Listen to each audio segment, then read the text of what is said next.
We've all seen this on some records, but do you know how it got there? Well, it all started not with a politician, but a parent. If I could find some way constitutionally to do away with it, I would. This is government as entertainment. I'd like to show a record cover. I don't want anybody telling me what to put on my record. Burn the building. Burn, burn, burn. It's like the new McCarthyism. It's my life, and I love sex. The son Joe's back, but he's in drag. It was a controversy that culminated on Capitol Hill, and it started quietly in a small suburb of Cincinnati with one man. Just a normal parent raising a couple of kids in the suburbs of Cincinnati.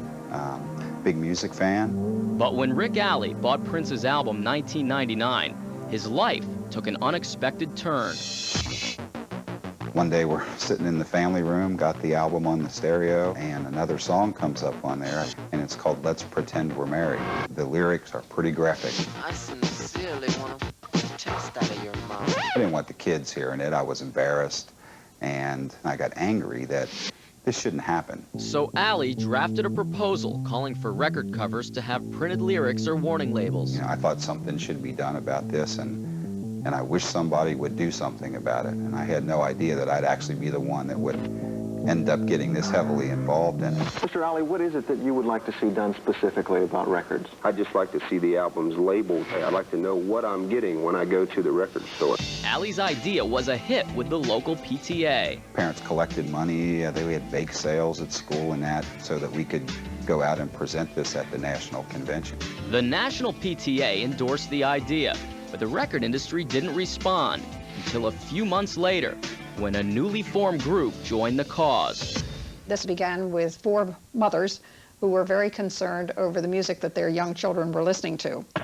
Barbara Wyatt is the current president of the PMRC. They were doing exercises when they happened to hear some of this music and were appalled. So they did some investigating and decided to form the Parents Music Resource Center. At the helm of the group were Susan Baker, wife of then Treasury Secretary James Baker, and Tipper Gore.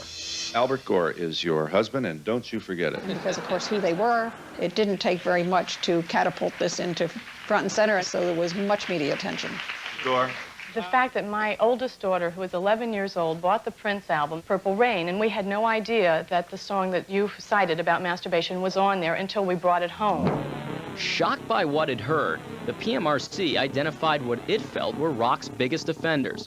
They called them the Filthy 15, and each got a special rating. There was X for sex, V for violence, DA for drugs and alcohol, and O for occult. From my personal standpoint, I thought that it lended itself more to the censorship issue than not. It was comforting for me to know that there is a more conservative group than a group of Cincinnatians who were taking a stand on an issue. By the summer of '85, the battle lines had been drawn.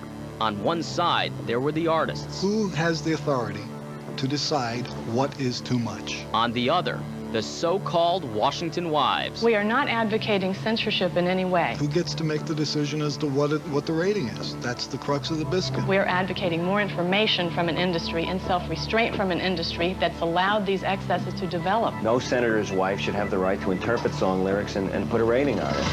Danny Goldberg was the head of the musical majority, a group he founded to counter the PMRC. There was an elite that was threatened, as elites always are, by an ugliness to them in the culture that they somehow wanted to repress or control. I really do believe that they wanted us to go away, and we're in hope that, well, these are just 4 women who have an idea, and then pretty soon they'll get tired of this, and that'll be the end of it. But such has not been the case. Has rock and roll finally gone too far? Well, a growing number of people think so. Today, they took their case to a U.S. Senate hearing. Their complaint? That rock lyrics and videos are crossing the line into trash and smut. They want warning labels. A good many people in the music business, on the other hand, say that's a first step towards censorship. Porn rock. Porn rock. It's outrageous filth. My objection has been with the tactics used by these people in order to achieve the goal. The hidden agenda, I don't see one, hear one, or know of one. It's kind of scary how it snowballed so quickly. Voluntary labeling is not censorship. This all happened over like a 1-year period. It was actually illegal to have this Senate hearing because it's only for things that are being decided whether or not they're going to make it a law. And this wasn't being decided to be a law. Dee Snider and his band Twisted Sister were one of the PMRC's Filthy 15. My initial reaction was, how did they get a Senate hearing? The material we're concerned about cannot be compared with Louie Louie, Cole Porter, Billie Holiday. I'll tell you how. You know, while Tipper and Susan are whispering in their husband's ears, they've got their hand discreetly put someplace else and saying, honey, I want a Senate hearing. You decide what I'm going to do with that other hand. Cole Porter's The Birds Do It, The Bees Do It can hardly be compared with Wasp, I-F-U-C-K like a beast. They weren't just going to put a sticker on a record. This was going to be used as a way of eliminating certain records from being carried in the stores. The complete list of PMRC demands reads like an instruction manual for some sinister kind of toilet training program to housebreak all composers and performers because of the lyrics of a few. Ladies, how dare you? The fact that Frank Zappa was going to be there and Dee Snider, and there was a belief that there would be a real confrontation. The PMRC demands are the equivalent of treating dandruff by decapitation. I can only say that I found your statement to be boorish, incredibly and insensitively insulting. I was offended at the ignorance of the people on the committee. Say you have 4 children? Yes. Have you ever purchased toys for those children? No, my wife does. It was so faked, the way that they staged the thing as a political tool. You may look on the box, and the box says this is suitable for 5 to 7 years of age. Do you object to that?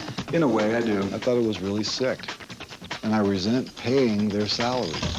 I'd be interested to see what toys your kids ever had. Why would you be interested? Just as a point of interest in this. Well, come on over to the house. I'll show them to you. The most effective people were the artists, and of the artists, the most effective one was John Denver. Next witness is John Denver. We knew where we stood. We were concerned about John Denver. John, thank you very much for being with us. He had those apple cheeks, a history of very inoffensive songs. It's a great pleasure to be with you. I think that some of the senators expected him to be on their side. I'm opposed to any kind of a rating system, voluntary or otherwise. He clearly was on the side of rock and roll. My song, Rocky Mountain High, was banned from many radio stations as a drug-related song. You know, some people, high is high, and high is getting stoned, and high is a feeling of elation, a celebration in life. That is how I feel having the opportunity to participate in my government here today. He was a very good spokesperson for the free speech side because he didn't fit the stereotype of a rebel. Thank you, Senator. Great privilege to be with you all. Next we have Mr. Dee Snider, the Twisted Sister. But Dee Snider, I think he was kind of fodder for some of the senators. I am not a fan of Twisted Sister, and I will readily say that. But I was the most recognizable face in rock and roll at that time. Mr. Snider, what is the name of your fan club? The fan club is called the SMF Friends of Twisted Sister. They figured, hey, you know what? If we can get this guy down here, we can make a real fool out of him. And what does SMF stand for when it's spelled out? It stands for the Sick Motherfucking Friends of Twisted Sister. They didn't know that I spoke English fluently, which totally threw them for a loop. Is this also a Christian group? I don't believe that profanity has anything to do with Christianity. Thank you. I looked at these guys, I looked at this situation and realized that these people, not only were they no better than me, they were worse than me. And they were playing all sorts of political games and pulling strings and using their influence to get things that they wanted for their own political purpose. This issue is too hot not to cool down. I remember as I was leaving the room, a reporter said, "How do you feel?" And the first word that came out of my mouth was dirty. After a few hours of testimony, the hearings ended. Both sides went their separate ways. It was pretty intimidating that all this was happening over innocently playing a record album. 6 weeks after the hearings, the Recording Industry Association of America announced an agreement with the PMRC. Individual recording companies will identify recordings with explicit sex, violence, and substance abuse. Recordings that are so identified are going to bear an inscription that will state explicit lyrics, parental advisory.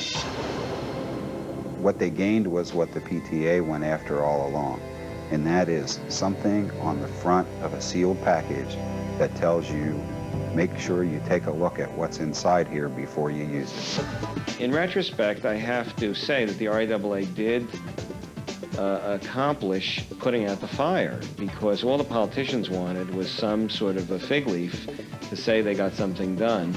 We at least came to a meeting of the minds that something had to be done. They may not have liked what had to be done.